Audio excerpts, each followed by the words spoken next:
you viewers and viewers, my name is General Red Strategist, and you probably just heard my voice croaking a little bit then as I did that intro. Yes, it's it's a Monday evening, ladies and gentlemen, and I've been doing a lot of recording so far today as part of a big recording session.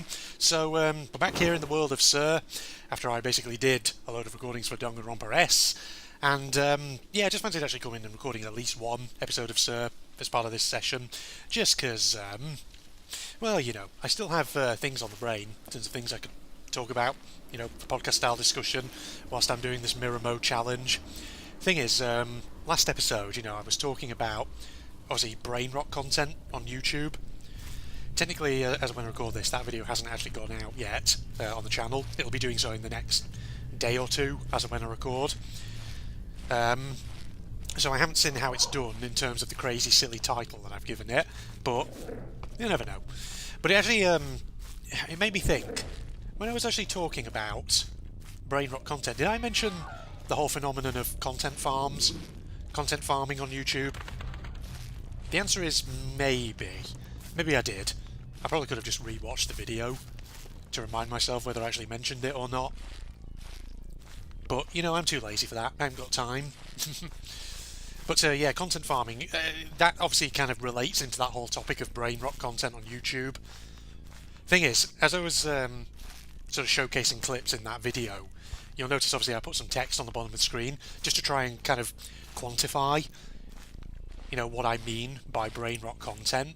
And admittedly, the boundaries between what you'd call brain rot content and just regular YouTube content can be a bit blurred at times, Sometimes you'll see elements of things that are commonly seen in brain rot content. You will see elements of them elsewhere from time to time.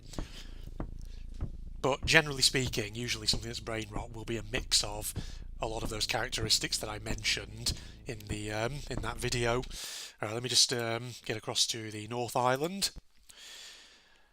Yes. But as we sort of go across here, I'll just wait for the loading screen to do its thing, just so it's not cutting out any of my audio, as it sometimes is wont to do, ladies and gentlemen. Should only take a little handy second. Here we go. Alright, back in there. That's good. Now, as I was saying, obviously about the sort of brain rotty sort of content.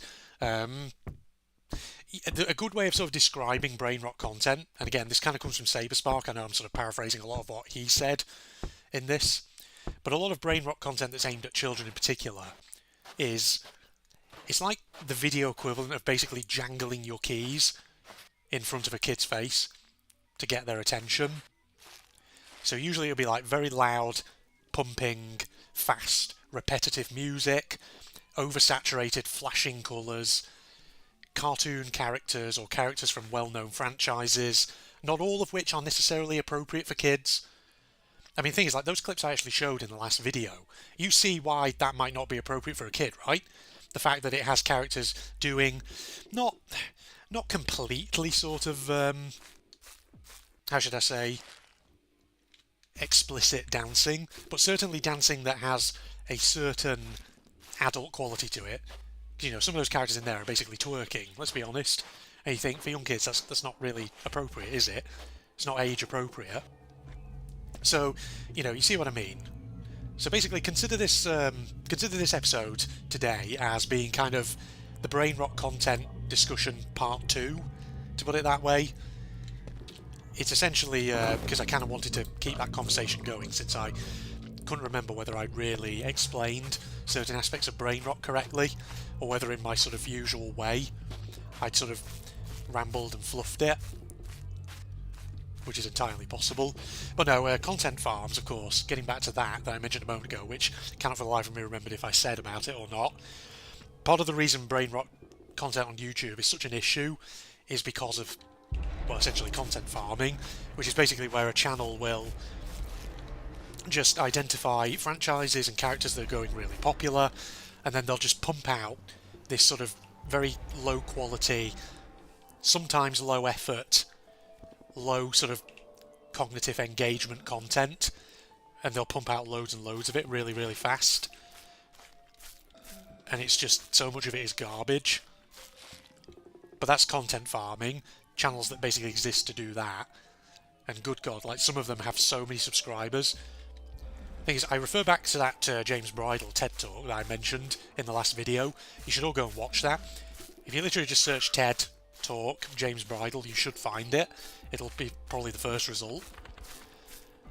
And you know, he talks about things like channels which have things like Kinder Egg surprises, things like that. You know, Kinder Egg surprises? You get the chocolate egg and you open it, you crack it open, and there's like a little tiny plastic toy inside. There's channels that are literally just dedicated to cracking open eggs and seeing what toys are in them. And of course, like, children get addicted to it, and it's kind of scary. But that is probably brain rot content. It's repetitive, it's addictive, and it's kind of low effort. And it doesn't require much in the way of cognitive engagement from the audience. It doesn't engage their brains, it doesn't require them to think, it doesn't educate them, it doesn't challenge them in any way. That kind of thing. You know, now that I'm using illustrative examples, I feel like I can actually explain the brain rot phenomenon a lot better. So yeah, that's the content farming aspect of it. But something else actually that I did mention as well in the end of the previous episode, wrong button, what am I doing? Was of course the whole, the fact that this is not necessarily a new phenomenon at all. Brain rot's always been there in the background. It's just that YouTube as a medium obviously is kind of a wild west, to put it that way. There's no great sort of regulation in the same way that you would see with TV. Because, you know, depending on the country you're in, as I think I probably mentioned at the end of the last episode, you know, TV sometimes has to abide by certain rules and regulations. For every sort of trashy piece of content, they also have to provide content that's more educational, and which requires more cognitive engagement from its viewers, which is good, right? You know, you look at kids' TV, for example, there are educational shows. There are shows which, granted, sometimes they have flashing lights and, you know, catchy music, things that stray close to the kind of things that brain rot content on YouTube has, but they often also try to teach kids, you know. So like shows for very young kids might teach them words, how to pronounce things, try and get them to say things like that. Or they might try and get kids up dancing around, bit of physical fitness or whatever. But by contrast, you know, a lot of YouTube kids content doesn't do that. It just hypnotises them, gets them into a mindless trance and all. You know, I didn't think I was going to do sort of 2 videos actually exploring the brain rot issue on YouTube, in all honesty. I don't know. As soon as I started talking about it in the last episode, I just started finding it fascinating. Just really interesting. Hence why I decided to come back and talk a bit more about it. I'm sure, you know, you guys are probably more than familiar with brain rot content. You've probably encountered it in your own time. YouTube's probably recommended something really random to you and you've clicked on it, and then barely even a few seconds later you've immediately clicked off it thinking, what the fuck am I watching, and all that. And the thing is, as I said in that, you know, in the last video, as you saw on the captions on screen when I was showing those clips, those videos that I took clips from in the previous Sir episode, they are some of the less egregious examples of it. Because I will concede, in those particular examples, there is a degree of quality in those animations, but they still constitute brain rot because of the fact that, you know, it's flashing lights, bright oversaturated colours, characters just doing repetitive dancing to repetitive music, no real need to cognitively engage from the viewers, or no, rather no need for the viewers to cognitively engage. God, fucking hell, maybe I'm suffering brain rot, who knows. I just chalk it up to the fact that it's late in the evening, ladies and gentlemen. I've been at work all day, okay? My brain's going to be a bit fried. I've been marking essays, friggin' filing out reports, that kind of thing. Leave me be, alright? I'm not going to be perfect. You try coming out with amazing commentary after you've been busy with work and all that, ladies and gentlemen. Ye gets. Before ye criticise me. Right, haven't really picked up any device pieces yet, so let's just see if we can get this one over here. Ladies and gentlemen. Yeah, but the thing is, returning to the topic of conversation, all about like content farms and brain rot content, it can be very disheartening, you know, for many YouTubers who put obviously a lot of effort into their content to try and make something very entertaining, and then of course they see that and it's doing really, really well, getting so many views, and they just think, what is the fucking point of putting all my effort in when I could just be doing that? I could just be pumping out really garbage, low-tier content really, really fast. Kind of a bit like General Red Strategist content here, am I right? No. No, no, do not lump my content in the same league as some of the crap that's out there on YouTube, okay? Otherwise I will hunt you down. Can you fucking not go over there, please? Can you go over that way? Good lord. It's so annoying. Shit. No, wrong button, wrong button. Crap. I'm ballsing this up. No, stop. Go down. It's down. For fuck's sake. Get that quickly. I'm out. I have a gun. I have a transport. I have a shotgun. I don't have a revolver though, that's the issue. Ouch. Youch. So I just go in a straight line, they'll eventually lose track. God dang it. Fucking hell. Stop, please. God damn, I'm still immensely visible apparently. Okay, they lost me.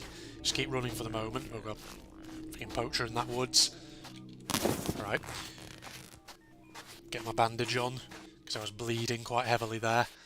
Health has gone right down. Well, that was frigging alright pain. Thanks to panicking with my bloody controls.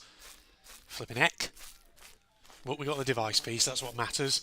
I kept pressing the wrong button when I wanted to crouch, and instead I kept jumping. Dang it. Not what I wanted. Gotta remember C to jump now, whereas it was crouch prior to the mirror mode challenge. Alright, oh god, you're coming over here, that's not good. Nicht gut. Let's go over this way then, ladies and gentlemen. Well, I think that pretty much exhausts the brain rot / content farm topic of conversation, doesn't it, ladies and gents? Not really got much more to say about that. I think I might record another episode a bit later this evening, after I've had my evening meal, ladies and gents. Or actually maybe while it's cooking. I could do that then, couldn't I? Perhaps. Yeah, that might work. Yeah, because I'm thinking about making myself a nice pasta. Nice big tuna pasta or something. That'd probably be quite nice, wouldn't it? Alright, well in that case I might just head back towards the jetty, save the game, and then wrap up. Even though I've only got one device piece and all that. I can probably do my outro actually as I'm running along here. Because we've got, what, about 15 minutes at least in this episode? I probably do, right? You guys are probably happy with that. Oh yes, Andrew. Oh yes, Fred. It's us, the viewers. We're all happy with 15 minutes. We're not asking for much. We love you. We love you so much. Is what I like to imagine you're all saying. Okay, right, well let's do an outro here then, ladies and gentlemen, since we're not far from the jetty. It's just back over here. So, social media links, propagandist channel link, etc, etc, all down in the video description as always. Join me, of course, in the next part where we'll continue on with the mirror mode challenge and probably witter on about whatever else is on my mind next. So you got that to look forward to. God, and December, of course, is slowly going by. We're getting closer and closer to Christmas. You all excited? Maybe, who knows. Alright, goodbye everybody.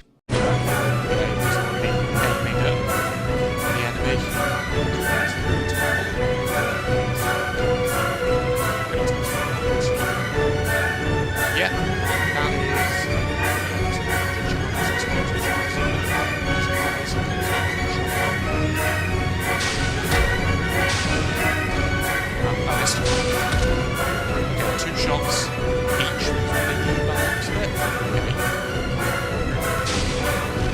Oh, perhaps mine is that guy. I got it. Okay. Can't really think out of oxygen. Okay, maybe it's like, are they supposed to be sort of like those explosive tipped harpoons that I'm firing? Are a thing apparently.